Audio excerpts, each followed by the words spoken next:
عندك واحد عنده في الصالير ديالو 10000 درهم وتيقول لك ما كافينيش، وكتلقى واحد اخر عنده في الصالير ديالو 4000 درهم كتلقاه فرحان بها ومقتنع بداك الصالير. في نظركم علاش؟ كيف العاده قبل ما نتعمقوا في التفاصيل ديال هذا الموضوع هذا، اللي ما كيعرفنيش انا محمد اوتم، مهتم باي حاجه متعلقه بالبرودكتيفيتي او نيوروساينس. وما تنساوش انكم تضغطوا على الزر ديال الاشتراك الا فريمون كيعجبكم هذا النوع ديال المحتوى الهادي. يلا نبداو. المشكل ماشي في شحال كتاخذ في الصالير ديالك، المشكل متعلق بحاجه اخرى اللي هو المشكل النفسي. حتى ولو كنتي كتاخذ الصالير اللي هو مزيان، كاينين بعض الافكار اللي جبتهم من الكتاب ديال سيكولوجيا المال، سايكولوجي اوف ماني، للكاتب ديال هذا الكتاب هذا اللي هو مورغان هاوسن. كيشرح فيها او كيفسر فيها هاد الدائره هذه بواحد الطريقه اللي هي بسيطه. اول حاجه انت كتقارن راسك بالناس اللي حداك، لان الطبيعه ديال بنادم ديما كيشوف دوك الحوايج اللي عند الناس الاخرين، عوض ما يركز على دوك الحوايج اللي عنده. مثلا كتشوف شي واحد من عائلتك او شي واحد من صحابك شرا طوموبيل جديده وكتبغي حتى انت كتشري ديك الطوموبيل، يعني بلا ما تسول راسك علاش انت باغي اصلا تشري ديك الطوموبيل.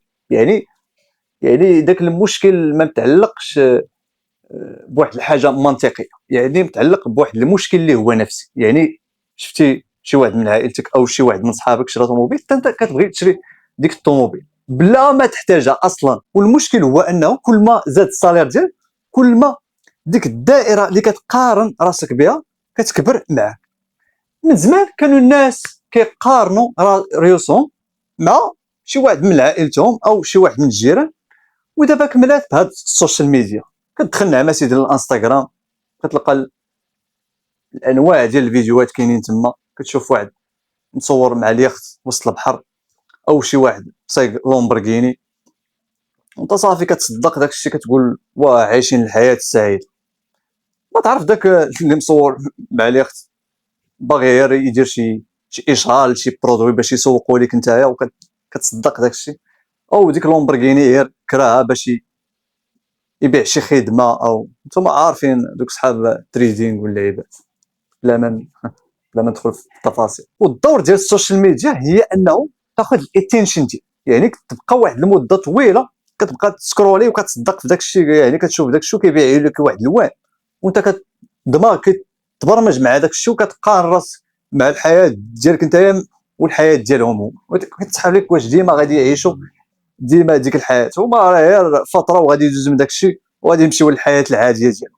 ثاني حاجه هو انك كتربط الحاله الماديه ديالك بواحد الحاجه شريتيها، بحال مثلا شريتي شي طوموبيل اخر ما خرج، او شي تليفون اخر ما خرج من مثلا ايفون 16، او مثلا شريتي حوايج ديال شي ماركه عالميه. الثروه الحقيقيه هو اللي كتانفيستي فلوسك في شي مشروع مثلا، او تجاره، او كتانفيستي فلوسك في الاسهم مثلا.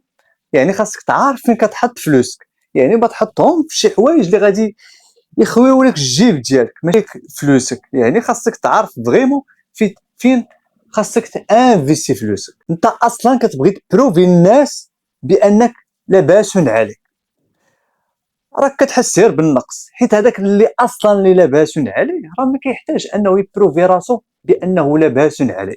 ثالث حاجه هو ان الضغط ديال المجتمع كيخلي بزاف ديال الناس انهم يبروفيو ريوسهم انهم لاباس عليهم عن طريق انهم كيديروا كريدي ديال الطوموبيل، كريدي ديال الدار، كريدي ديال ما عرفت شنو. يعني كيبقاو كيديروا كريديات وكيزيدوا عليهم بزاف ديال الالتزامات باش انهم يبينوا او يبروفي بانهم لاباس عليهم للمجتمع اللي اصلا حتى حد ما مسوق ليه.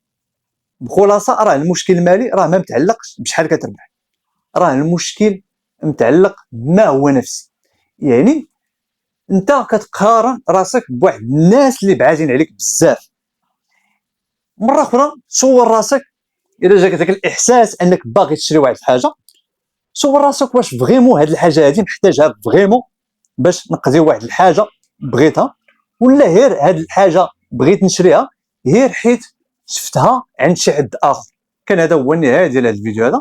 كنتمنى انكم تستافدوا من هذه المعلومات القيمه اللي قلتها في هذا الفيديو هذا، وما تنساوش انكم تبارطاجيو هذا الفيديو هذا باش تعم الفائده. كان هذا هو النهايه ديال الفيديو هذا، نشوفكم فيديو جديد. تهلا.